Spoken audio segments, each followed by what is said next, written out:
Assalamualaikum warahmatullahi wabarakatuh. Saya Sahrul MPD, Kepala SMK N1 Kinali, Kabupaten Pasaman Barat, Provinsi Sumatera Barat. Saya akan memaparkan rencana aksi Kepala Sekolah untuk program SMK Pusat Keunggulan tahun 2022. Alhamdulillah, SMK N1 Kinali pada tahun 2021 menjadi SMK Pusat Keunggulan bidang ekonomi kreatif, kompetensi keahlian TKJ. Visi yang kita miliki, untuk mendukung visi tersebut, kita memiliki beberapa misi. SMK N1 Kinali memiliki 6 kompetensi. Semua kompetensi tersebut telah menjadi tempat uji kompetensi LSP P1 dengan jumlah asesor 13 orang.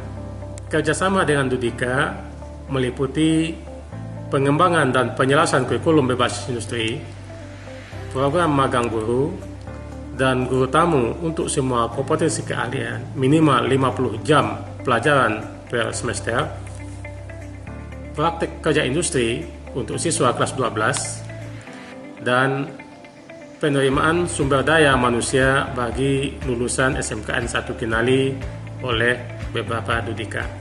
Dudika yang sudah bekerja sama dengan kita, diantaranya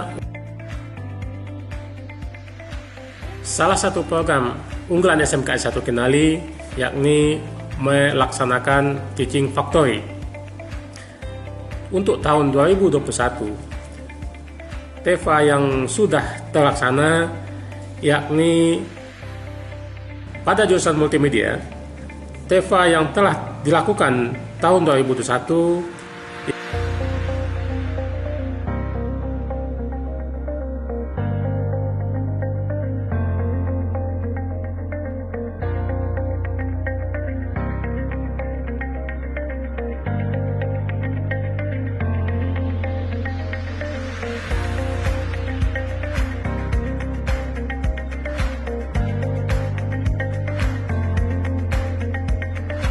SMK N1 Kinali selalu berupaya meningkatkan kualitas pembelajaran dan program SMK Pusat Keunggulan dan siap kembali menjadi sekolah program keunggulan untuk tahun 2022.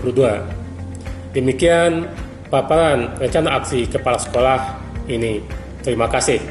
SMK bisa, SMK hebat, vokasi kuat, menguatkan Indonesia. Wassalamualaikum warahmatullahi wabarakatuh.